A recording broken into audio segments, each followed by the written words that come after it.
I watched this video on TikTok where a woman was talking about how men are intimidated by women who are more educated, by women who are more intelligent, or women who make more money than men. And most of the time, society says that women cannot have a successful relationship because a man won't be able to manage her. And in my opinion, I agree and I disagree with it. I agree in a sense that if you're gonna choose a man who already has got inferior complex, who already thinks that he knows it all, who already that is driven by the ego, that a woman must be seen and not be heard, there's going to be an issue in that relationship. But let's look also on the flip side of it. I honestly, when I look around, when I look at the background, my background of my family backgrounds, women have been more educated. Women have been making the dollars. Women have been making means for their families and building a home with their husband to raise kids. And they may be earning more than the men, but the neighbors or anybody else won't even know about it. Women are not starting to be successful now. Women are not starting to have influence now. I think the problem is the attitude that sometimes comes when as women we are in a position of power or knowing it all. No matter what the world, how the world can change, how things can evolve, how people feel that men and women are equal. And for me, Kensani, I think for men and women, for me, it's never 50-50. It's about, I forgot that right name. But you find that men have certain qualities that I don't have. And me as a woman, I have certain qualities that I have. So there are certain things that you cannot compare because it's not apple and apple. If you are with a partner, there must be something that they bring to the table that is different from yours. And you bring another quality that is different from theirs. The problem is when, as women, when we now have this success or we're educated, we want our partners to feel it. We want our partners to treat us as per our qualification or the position or the financial position that we have at that moment. Where you find that now you want to be worshipped. You want to be your partner to treat you as you have a master's, you've got PhD, you've got this, or you have a higher position or whatever, or you have money. Where else he's supposed to treat you like a partner, like a spouse, like a girlfriend, like whatever life partner that you are. And I'll go back to what I said, that things can change and whatever. They keep on changing. Technology keep on changing and everything. But human nature don't really change. By nature, men were born to lead. And there are different types of leadership. There's a leadership that is at the front, and there's a leadership that is at the back. You may find that the leadership that is at the back, which is the governor, he's got more stronghold or more influence than the one which is at the front. You may find that the one at the front cannot survive or perform better without the one at the background. It's the same thing as when we look at the presidential setup. A president cannot be strong without having a strong deputy. And the deputy may find that they're the one who've got more influence throughout the organization, more than the president. We have seen it in our government in South Africa, how it is. It's the same thing that some may want to differ, Malema and Shivambu. Malema is at the forefront, but Shivambu is at the back. But we know that Shivambu is the one with the strategic mindset. And he doesn't even want to be at the front because he knows his position. He knows what he brings to the party. And he knows the contribution that he makes for Malema to shine. So if a man and a woman, everybody wants to be at the front, you want to show that I know better, I'm in better position and all that, it's not going to work. As a woman, I can't speak for all women, but I'll speak for myself. And other women who are like myself, we like men who lead. We like men who take initiative. So if you know that you were raised to be a strong-minded woman, to be independent and all that, there's an advantage and there's a disadvantage. Because you don't know to be led. And if you find a man who was raised to lead and, you know, to be proactive,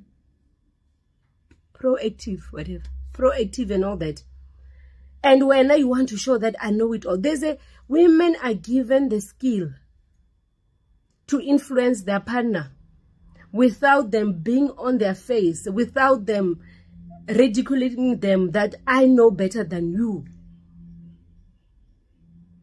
You will need, you know that story of Samson and Delilah. Mawa, is it Delilah? Delilah. The story of Samson and Delilah. I always I know everybody look at Delilah as the bad woman and all that, but for me, I learn a lesson from that story. Everybody of influence tried to get the information from Samson. What is the secret to your strength? They couldn't get that information. But Delilah managed to get the information out of Samson.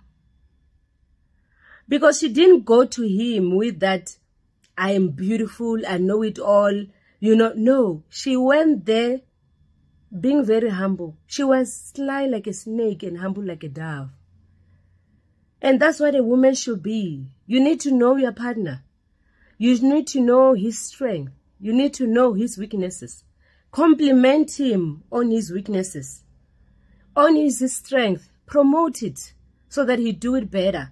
And on his weaknesses, find a way for him not to give up and sit on his weaknesses, but to work on them, but with warmth and love.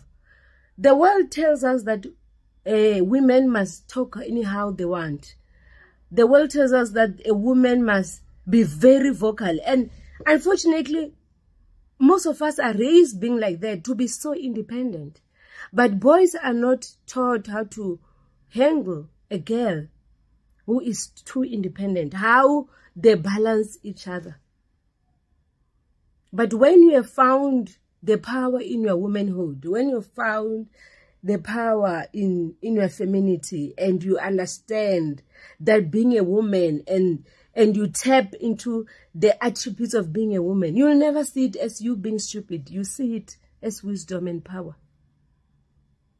Sometimes we've lost good relationships because it becomes a tug of war with the two partners. And if you know yourself that you cannot be with a certain kind of man, intellectually, financially is lower than you, whatever, academically, don't go there.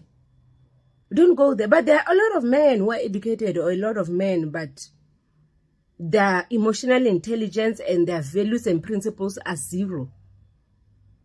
It's like you are associating yourself with somebody who's got no sense, who don't even know the door of the school. But you may find somebody who's a moderate man, but who is so wise, and he is so alert, and he knows who he is in his manhood. He's not threatened by any woman, even if it's a president.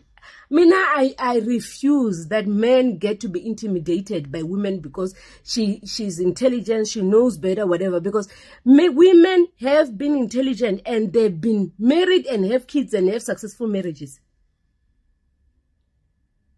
I don't know about other people's culture, but I know that with the vendors, even a king cannot be a king without makazi. Ahani, makazi.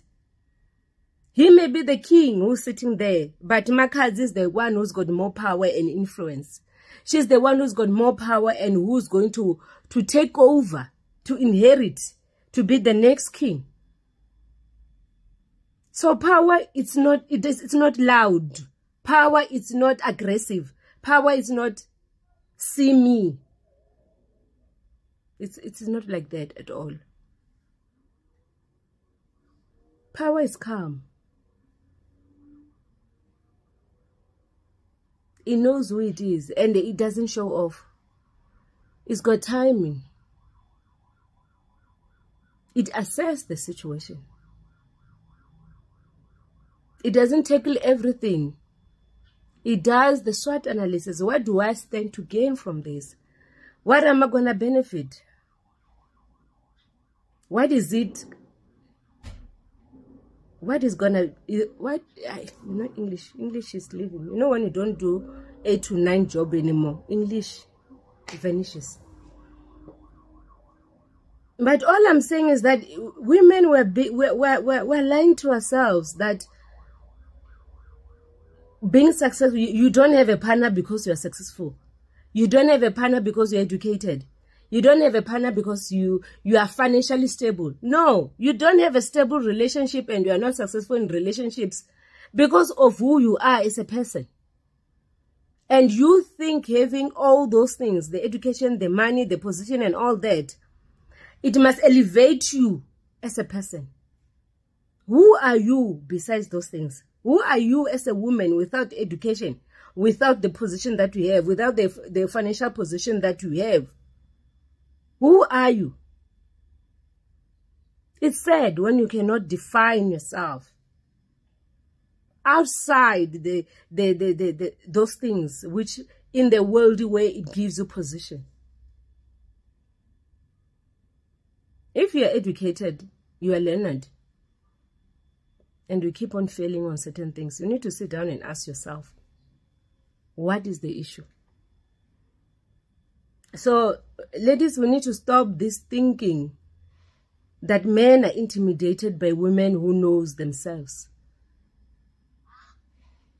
It's very limiting when we think we're advanced to men, but we want to coexist with men, but we don't want to know who men are. We want to operate in our own world, but to coexist and to have life with men. But men are going to south, we're going to north. Women have been successful since the beginning. If you want to be religious, we can even say the people who were funding the ministry of Christ, it was women. Business women. Women have been having business since the beginning. Women have been governors, have been entrepreneurs, have been judges, have been, hey, they had positions, man, from the beginning. This is not a new thing. I don't know your environment. I don't know your background. I don't know where you come from. But where I come from and the surrounding that I know, women have been doing it from the beginning. So stop lying when you are sitting with your friends and you are delusional, you are lying to each other that, oh, Chomi, no, men are afraid of me. Men are intimidated. Intimidated by what? By a human being. A human being with 2 legs and 2 eyes and 2 whatever. Wake up from the slumber.